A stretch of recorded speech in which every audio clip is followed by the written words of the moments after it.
Bonjour à tous, j'espère que ça va. Si ça va pas, j'espère que ça ira. Aux nouveaux, aux anciens, je suis Gloria et bienvenue sur la chaîne YouTube Globo.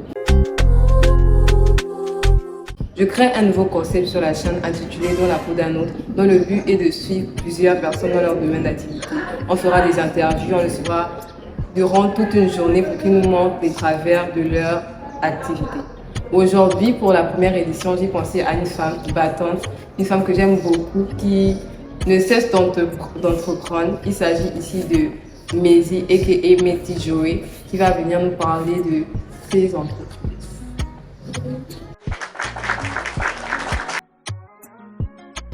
Elle est là à mes côtés, elle va se présenter. Maisy, comment tu vas? Je vais bien et toi? Ça va super. Je te laisse l'occasion de te présenter. Alors je m'appelle Joey Maisy, vous me connaissez par Mighty Joey, c'est mon pseudo. Alors je suis étudiante en master de droit des affaires et fiscalité, mais je suis aussi entrepreneur. Voilà, je fais un peu de tout. Donc on me connaît sous les dépousseurs de sillons, Silo Express, et je fais aussi donc beaucoup de choses, donc des portraits et tout ça. Donc peu importe là où se trouve l'argent, je suis là-bas. Voilà. Du coup, Meti Joey, c'est une femme battante. Elle est dans plusieurs domaines d'activité, que ce soit la pâtisserie, que ce soit les portraits. Pour ceux qui savent la ils connaissent vraiment c'est quoi les portraits, pour les décos de chambre, tout ça. Qu'est-ce qui t'a poussé à te lancer dans l'entrepreneuriat? Ce qui m'a poussé à me lancer dans l'entrepreneuriat, déjà, c'est le besoin. Parce que déjà, premièrement, entreprendre, en fait, c'est répondre à un besoin. Et naturellement, c'est des choses en fait, que je faisais, par exemple, comme on va dire, la vente des gâteaux. En fait, des gâteaux, je les faisais pas pour les vendre, en fait. J'aimais bien le faire par plaisir, pour moi, pour mes proches et tout ça. Et le yaourt aussi, je vendais, mais après, c'était pas tout le temps que je le faisais. Et un jour, j'ai fait le gâteau pour l'une de mes tantes, en fait. Et lorsqu'elle a goûté, elle m'a dit, mais waouh, ton gâteau, il est tellement bon, mais pourquoi tu ne le commercialises pas, en fait? Je me suis dit, ah, mais moi, je le trouvais, en fait, je ne vois pas que c'était extra, en fait. Et elle m'a dit, non, c'est vraiment bon et tout, il faut te lancer, en fait. Et c'est comme ça que j'avais juste fait des photos du gâteau que j'avais fait pour elle et j'ai mis sur mon statut. Et il y a quelqu'un qui est venu, il m'a dit, ah, il me recommandait le gâteau. Et j'ai fait le gâteau. Et c'est comme ça que je me suis lancée. Voilà, naturellement. Le naturel, et puis c'est parti. À Dakar, est-ce que ça a été facile de te lancer? Parce qu'on est dans un milieu quand même inconnu et c'est pas évident parce qu'on est tous étudiants. Quelles sont les réalités en fait que tu vis en entrepreneur à Dakar? Alors là, pas du tout. Ça n'a vraiment pas été facile. Déjà, premièrement, parce que c'est un pays où le RNB est vraiment faible et aussi en fait beaucoup ici ont la mentalité en fait ils ne priment pas plus sur la qualité mais beaucoup vont primer sur la quantité. Par exemple, lorsque je vais par exemple, je fais un gâteau à 3500 par exemple, c'est dire mais c'est trop cher.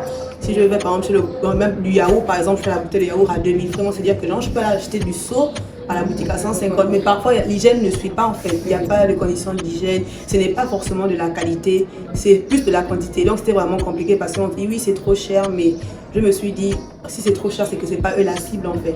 Et c'était vraiment pas facile, mais Dieu merci, avec mes proches autour, vraiment, lorsque j'ai commencé à poster. Des personnes qui étaient censées en fait être touchées par ça ont commencé à commenter. Et je me suis lancée sur les réseaux sociaux, donc j'ai alimenté mes pages Instagram et j'ai commencé à partager, faire la publicité en fait en ligne et ça a beaucoup pris. Et voilà. Si tu as parlé de tes proches, ils ont eu un impact considérable dans tes entreprises. Alors quel est le rôle que as joué tes proches ici à Dakar? Comment ils se sont? Est-ce que c'est eux la cible? Comment en fait ils t'ont aidé à maintenir dans le domaine? Déjà, en fait, mes proches ont joué un rôle vraiment primordial parce que là, c'est l'une de mes proches qui m'a en fait motivée à me lancer. Et aussi, il y a ma maman aussi qui m'avait là le matériel déjà qui était là sur place. Donc, je n'ai rien acheté en fait. Donc, tout ce que j'ai commencé, avec quoi j'ai commencé, ça venait de mes proches. Ce sont les machines que j'utilise, donc les batteurs, les moules. Tout ça, en fait, on me l'a offert, en fait, j'ai rien acheté. Donc, ils m'ont déjà soutenu déjà dans ce point-là. Et aussi, quand j'ai fait le flyers et j'ai partagé à mes proches, ils ont partagé de partout. Et ils n'ont pas fait que partager, ils ont recommandé à d'autres personnes, ils ont aussi commandé. Donc, ils ont vraiment été un soutien pour moi, mais ce n'était pas forcément mes proches la cible, mais à travers mes proches, en fait, j'ai pu atteindre aussi des personnes que je ne connaissais pas. Voilà, donc c'est un peu ça. C'est génial, s'entourer des bonnes personnes qui vont pousser vos affaires au plus loin. Exactement. En 2023, c'est ça l'essentiel. Au-delà de ça, tu as vécu combien d'années déjà que tu entreprends au Sénégal? Là, on va dire que c'est ma 3e année. Voilà, c'est ma 3e année. Et ce n'était pas, on va dire, quelque chose en fait on va dire, de constant. Parce qu'en fait, il y a beaucoup de réalités. C'est comme je disais au départ, c'est que parfois, lorsque tu vas peut-être fixer le prix d'un produit, on va te dire, parce que j'ai commencé avec du yaourt et j'en vendais tout le temps, mais j'étais vraiment face à ce dilemme-là où on se disait, mais on peut trouver mieux, en fait, moins cher. Pas mieux, mais on peut trouver moins cher sur le marché ou dans des boutiques et tout. Donc, c'était vraiment très cher. Et tout le temps, il boudait pas. Parce qu'en fait, j'avais le packaging aussi que je faisais, donc des bouteilles scellées. C'est pas des bouteilles que tu vas venir, tu ramasses des bouteilles et tout. Les gens, tu sais pas qu'il y a bu dedans. Non, je vais acheter des bouteilles scellées pour vraiment miser sur la qualité, mais c'était vraiment compliqué. On se dit, donc parfois, je pouvais faire des productions et je perdais. Donc, ça m'a vraiment découragé. J'ai peut-être fait, on va dire, plus d'un an, j'ai rien vendu. Je me suis juste focalisée, on va dire, sur peut-être faire du petit commerce, genre envoyer des choses à l'extérieur et tout, des habits et tout, mais c'était pas constant en fait. C'est pas constant. Oui. Du coup, déjà 3 ans, quelle est la pire expérience? Tu te dis, j'aurais vraiment pas dû entreprendre. Quel est le truc que tu as entrepris? Tu as dit, plus jamais je le ferai. Waouh. En tout cas, j'ai vécu 2 choses qui m'ont le plus choquée. La première chose, en fait, c'était j'achetais on va dire, des trucs africains, donc des habits, et j'envoyais ça, en fait, on va dire, au pays pour aller faire vendre et tout. Donc, j'avais vraiment investi, j'avais mis, on va dire, une bonne somme, et j'ai acheté des choses, j'ai payé l'envoi au Gabon, et j'ai envoyé à une personne. Et je vous assure que même 1 franc, j'ai pas eu le retour, en fait. Et c'était vraiment une grosse somme. C'était toutes mes économies. J'ai économisé pendant plus de 8 mois pour avoir cette somme-là. Donc, j'ai acheté en gros, j'ai même payé l'envoi. Et lorsqu'elle est partie avec ces affaires-là, Il n'y a plus jamais de retour. Et ça m'avait vraiment, c'était vraiment compliqué en fait. Je me suis dit, waouh, tout mon argent est parti comme ça. Et la deuxième aussi, c'était une fois j'avais fait du yaourt en fait. J'étais allée avec ça quelque part pour aller vendre et les gens commençaient à prendre, oui, je te fais le dépôt. Et me déronner. je suis rentrée avec une glacière vide, mais avec 0 franc en fait. Et je me suis dit, bon, ça sert à rien que je continue quoi. Voilà, donc c'était ces 2 choses-là. Et maintenant, tes meilleures expériences, tu t'es dit, Dieu merci, j'ai fait cette affaire. Ouais, mes meilleures expériences, on va dire, c'est avec, on va dire, les portraits. Parce que quand je les avais d'abord fait pour moi-même, voilà, je faisais des retouches et j'envoyais pour faire imprimer. Et quand j'ai vu comment ça a pris, j'avais fait juste une promotion et ça a vraiment pris. Je me suis dit, waouh, donc j'avais de l'argent qui traînait dans mes mains comme ça. Et pareil aussi avec les gâteaux, en fait, parce que en moins de 2 semaines, vraiment, j'ai vu beaucoup de comment je me suis dit, ah, donc j'ai des talents, mais si je ne les avais pas, on va dire, rentabilisés en fait. Donc, et je me suis dit, waouh, il faut que je continue. Voilà. Du coup, on est presque arrivé au terme de l'émission, ça allait vite. Mais quels sont les conseils que tu pourrais donner à quelqu'un qui aimerait se lancer? Est-ce que tu penses que lorsqu'on entreprend, on devrait entreprendre dans un domaine qu'on maîtrise? Est-ce que tu penses qu'on devrait maîtriser le domaine dans lequel on devrait entreprendre, mais on devrait entreprendre, je ne sais pas, comme ça? Déjà, en fait, comme je disais dès le départ, en fait, entreprendre, c'est répondre à un besoin. Chacun d'entre nous a des dons et des talents. Et il s'agirait d'abord de les distinguer. Parce qu'en fait, moi, je me suis dit, j'ai cette facilité à convaincre facilement les gens et faire aussi la publicité. En fait, je me suis dit, quand je mettais des choses sur mon statut, même je n'allais même pas sur les réseaux, ça prenait en fait. Je me suis dit, en fait, je sais faire certaines choses. Qu'est-ce que toi, tu sais faire en fait?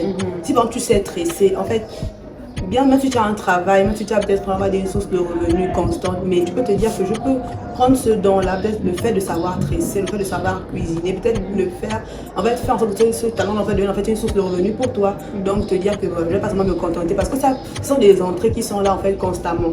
Si par exemple, tu vends des gâteaux, peut-être tu tresses quelqu'un, on te paie peut-être chaque fin du mois, mais le fait de tresser une personne le week-end, 2 personnes, tu peux avoir un 10 000, un 15 000 francs. Ça peut t'aider à régler beaucoup de choses en fait. Et en tant qu'étudiant, c'est pas évident forcément de pouvoir joindre les 2 bouts. Mais si tu as des talents, si tu as des dons, en fait, quelque chose que tu sais faire naturellement, que tu aimes faire, tu peux en fait réfléchir à ça et ça peut devenir une idée de succès en fait, pouvoir en fait, voilà, rentabiliser ça. Donc, essayez d'analyser ce que vous aimez, essayez de faire une introspection, c'est bien ça. Essayez de voir les talents que vous avez pour pouvoir les rentabiliser, c'est ça. Bon, est-ce qu'à l'avenir, tu aimerais toujours entreprendre ou bien tu vas finalement te lancer dans le domaine du droit, tu vas arrêter l'entrepreneuriat? En tout cas, où te vois-tu dans 5 ans en gros? Waouh!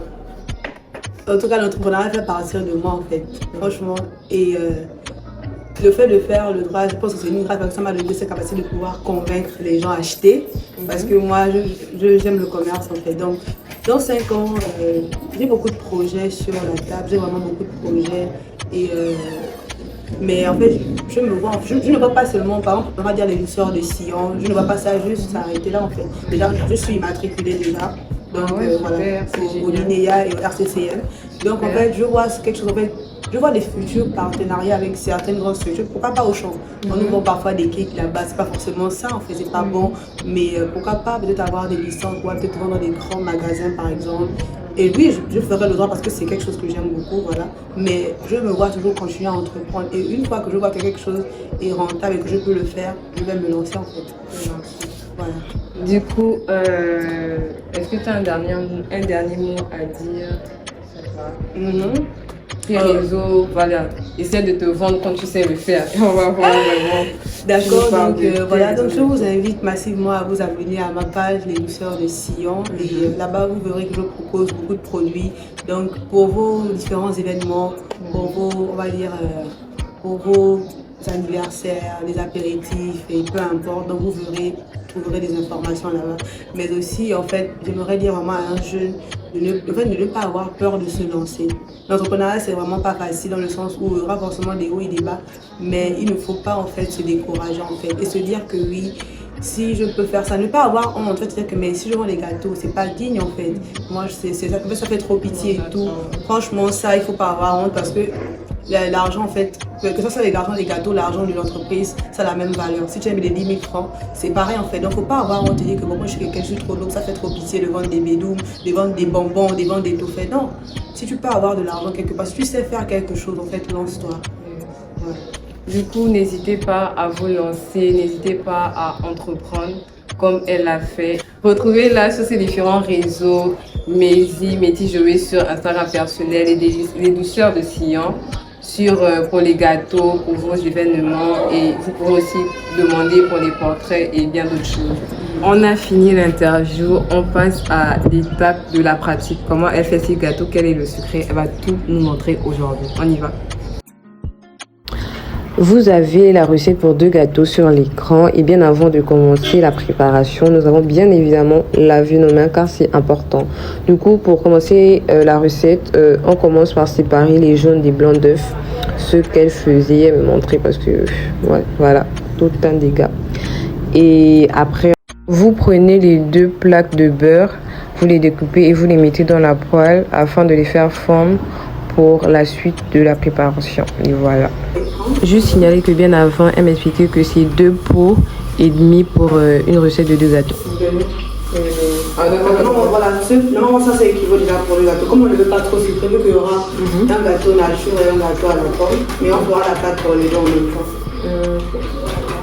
Au fur et à mesure de la préparation, nous commençons à ajouter chaque élément afin de bien mélanger et de bien incorporer les choses. Là, nous avons ajouté le beurre fondu au mélange déjà fait pour que chaque élément puisse s'allier à l'autre et à la fin donner un goût extra. Une fois les blancs en neige montés, on va les incorporer dans la pâte déjà toute faite.